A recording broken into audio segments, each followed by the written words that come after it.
गर्मियों की दुल्हन। आम, नारियल पानी, ठंडा पानी, एसी। अरे ये सब तो बाद में याद आता है।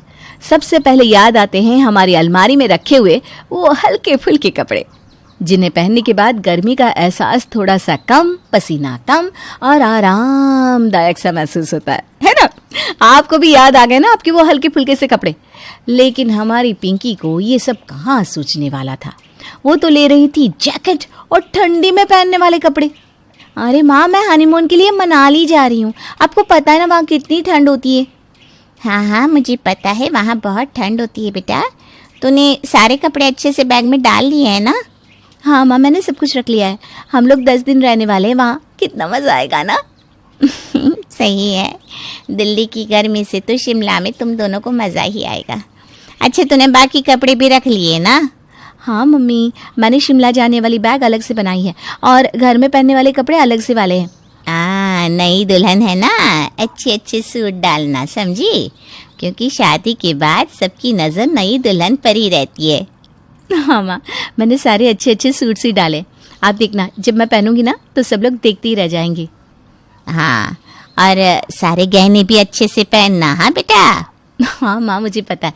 तुम ना ज़्यादा चिंता मत करो, मैं ऐसे तैयार होंगी कि सबसे अच्छी मैं ही दिखूंगी। चल, अब तू बाकी की पैकिंग कर ले, मैं आती हूँ शादी के बाकी काम देखकर। ठीक है माँ। अनुज को फ़ोन कर लेती हूँ, पूछती हूँ सारी पैकिंग हो गई कि नहीं।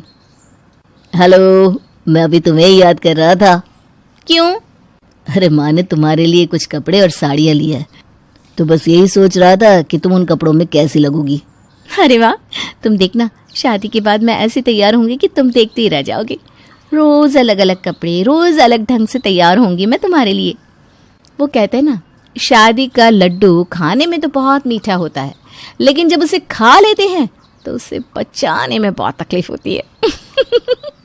हमारी पिंकी के साथ भी कुछ ऐसा ही हो रहा था। अरे वाह वाह, चलो आ गए तुम दोनों घूम के। मज़ा आ गया होगा शिमला में तुम दोनों को। मज़ा तो बहुत आया माँ, वहाँ इतनी ठंडी ठंडी बर्फ थी कि पूछो ही मत।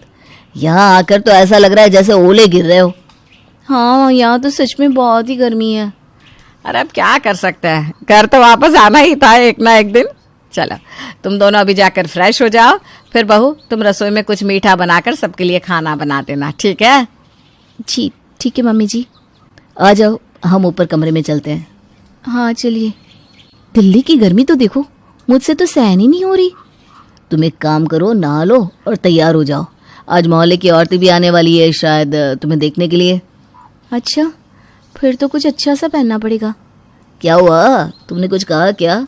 नहीं नहीं, मैं नहाकर तैयार होकर आती हूँ। तुम्हारे लिए कपड़े निकाल दूँ? मेरे लिए तुम ट्रैक और टी शर्ट ही निकाल दो। इतनी गर्मी में मुझसे इतने भारी कपड़े नहीं पहने जाएंगे। इनका अच्छा है, ट्रैक और टी शर्ट पहन के बैठ गए। हे भगवान, मुझे तो भारी सा सूट पहनकर रसोई भी बनानी है और घूंघट डालकर बैठना भी है। आज तो बचा लेना राम जी। दिल्ली की गर्मी में जहाँ धूप में पापड़ रखो तो सिक जाते हैं, वहीं पिंकी ने आज भारी सा सूट पहना हुआ था, जिस पर उसने सारे भारी गहने भी पहन रखे थे। अरे वाह बहू, आज तो तू बड़ी ही सुंदर लग रही है। अच्छा किया ये सब पहन लिया। आज मोहल्ले की औरतें भी आने वाली है तुम्हें देखने के लिए। अब एक काम करो, सबके लिए पहले ना हलवा बना दो, फिर खाना बना देना। जी माँ जी। और रिया तुम्हारी मदद कर देगी। हाँ भाभी, चलिए मैं आपकी मदद कर देती हूँ। रिया, तू नहीं कपड़े बदलेगी क्या? नहीं माँ, इतनी गर्मी है, हम तो यही नाइट सूट ही पहन कर रखेंगे बस। कोई मुझे भी नाइट सूट दे दो भाई। ये सूट पहनने के बाद तो मुझे ऐसा लग रहा है जैसे मैंने आग को लपेटा हुआ हो बदन पर। सही कह रही है तू। हम भी यही सोच रहे हैं कि कोई कॉटन का सूट ही पहन लेते हैं। हे भगवान, ये क्या जुल्म है। मेरे सामने ही सब लोग हल्के फुल्के कपड़े पहन रहे हैं और मैं हूँ कि अपनी मौत को दावत दिए बैठी हूँ। क्या हुआ भाभी, कब से आप कुछ सोच रही हैं? अरे नहीं नहीं, कुछ नहीं, बस यही। चलो हम हलवा और खाना बना देते हैं सबके लिए। हाँ भाभी, आइए हम आपकी मदद कर देते हैं। रिया और पिंकी ने मिलकर सारा खाना और हलवा सबके लिए बना लिया, लेकिन उसके बाद पिंकी की हालत गर्मी के कारण जलते हुए कोयले जैसी हो गई थी। बैठ जा बहू, बैठ जा थोड़ी देर। जी माँ जी, बड़ा शौक था मुझे गर्मी में शिमला जाने का। क्या सोचकर मैंने गर्मियों में शादी की। अब ये भी नहीं कह सकती कि मैं नाइट सूट पहन के बैठूं क्या। नई दुल्हन हूँ, कैसा लगेगा अगर मैं पुराने से हल्के फुल्के कपड़े पहन लूंगी तो। ये ले बेटा ठंडा है, इससे ना तुझे अच्छा लगेगा, पी ले पी ले। जी माँ जी। तू ठीक तो है ना बहू? हाँ हाँ ठीक हूँ, मुझे क्या होगा। माँ मोहल्ले की औरतें आई हैं बाहर, चलिए ना। अब हाँ हम आते हैं। पिंकी तू एक काम कर, सबके लिए चाय लेकर बाहर आ जाना। जी माँ जी ठीक है। इतनी गर्मी में चाय कौन पीता है, ठंडा मंगवा लेते। अब फिर से मुझे रसोई में जाना होगा। पिंकी किसी से कुछ कह नहीं पा रही थी, लेकिन इतने सारे भारी कपड़े पहनने के बाद उसे बहुत गर्मी लग रही थी। लेकिन अब मुंह दिखाए में तो उसे घूंघट डालकर रहना ही था, जो उसके लिए और भी भारी हो रहा था। अरे वाह कावेरी, तेरी बहू तो काफी सज धज के बैठी है। पिंकी बहू, तुम्हारा सूट भी ना काफी अच्छा है। अब पहन के देखिए ना आंटी जी, फिर आपको पता चलेगा कैसा लगता है इस भारी सूट को पहनने के बाद। मानना पड़ेगा कावेरी, बड़ी सुंदर बहू लाई हो तुम, बिल्कुल चांसी है। पता नहीं कब तक चांसी रहूंगी, इस गर्मी में तो मुझे लग रहा है जल के कोयले की खान बनने वाली हूँ मैं। अरे शीला आजा, तू भी देख ले मेरी बहू को, आजा। हाँ वो क्या है ना, यहाँ पर ऊपर पंखा चल रहा है, तभी यहाँ बैठी थी। मुझसे ना गर्मी बर्दाश्त नहीं होती ज्यादा। हाँ सही कहा, दिल्ली की गर्मी है अभी तो ऐसी ना। आप सबने तो फिर भी हल्के फुल्के कपड़े पहने हुए, कोई मेरे बारे में भी सोच लेता थोड़ा सा। कब ये औरतें जाएंगी, कब मैं अपने कमरे में जाकर नाइट सूट पहनूंगी।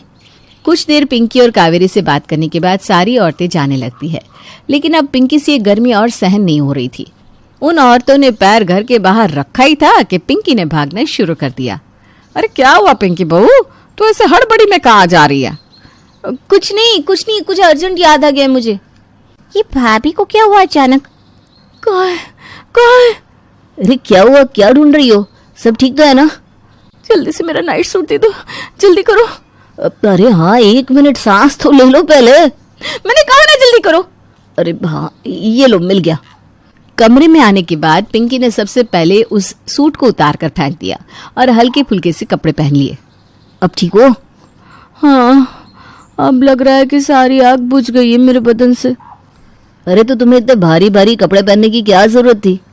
कैसी बात कर रहे हो तुम? मैं नई दुल्हन हूँ, अगर मैं ऐसे हल्के फुल्के कपड़े पहनूंगी तो तुम्हारी माँ क्या सोचेगी? तेरे कोई अकल ही नहीं है कि नई दुल्हन कैसे रहती है? अरे ऐसे कपड़ों में तो ना तुम बैठ पा रही हो ना खा पा रही हो, हंसना तो दूर, इन कपड़ों में तुम्हें और भी ज्यादा गुस्सा आ रहा है, वो अलग। हाँ बात सही है, पर हर नई दुल्हन को ऐसे ही रहना होता है, कम से कम शादी के कुछ महीने तक तो। तुम्हें यकीन है कि कुछ महीने इस तरह तुम जिंदा रह पाओगी? अनुज मजाक मत करो ना। अरे मैं सच्ची कह रहा हूँ। अरे अनुज दरवाजा तो खोलना जरा। अरे माँ जी आ गई, रुको रुको, दरवाजा मत खोलना, मैं कुछ अच्छा सा पहन लूं फिर खोलना। अरे पर कहाँ ना रुको। अरे इतनी देर क्यों लग रही है अनुज? हाँ माँ बस आया। अरे तुम दोनों सो गए थे क्या? मैंने डिस्टर्ब तो नहीं कर दिया? अरे नहीं नहीं माँ जी आइए ना, कुछ काम था क्या आपको? हाँ बहू, मुझे तुमसे ना कुछ जरूरी बात करनी थी, मतलब तू बुरा मत मानना। हाँ मुझसे कोई गलती हो गई क्या? अरे आज सूट के बदले साड़ी पहननी चाहिए थी। नहीं माँ जी कहिए ना। आज तूने जो कपड़े पहने थे ना वो। माँ जी मुझे लगा ही था, सूट थोड़ा सा सिंपल था ना। कोई बात नहीं, मैं कल साड़ी पहन लूंगी, आप चिंता मत कीजिए। अरे नहीं बहू, सूट तो बहुत अच्छा था, लेकिन मैं ये कह रही थी कि इतनी गर्मी में इतने भारी कपड़े मत पहना कर। तुझे ये सब पहनते हुए देखकर मुझे गर्मी होने लगती है सच में। तो कुछ हल्के फुल्के कपड़े पहना कर बेटा। माँ जी आप। नहीं मतलब अगर तुझे ये भारी कपड़े पहनने हैं तो पहन सकती है, मैं तो बस। और पिंकी सास के गले लग जाती है। अरे इसे क्या हो गया अब? माँ जी आप देवी हैं, देवी सच में वरदान बनकर आई हैं। हाँ आपके चरण कहाँ है माँ जी? अरे इसे क्या हो गया? कुछ नहीं माँ, गर्मी सर पे चढ़ गई है पिंकी के।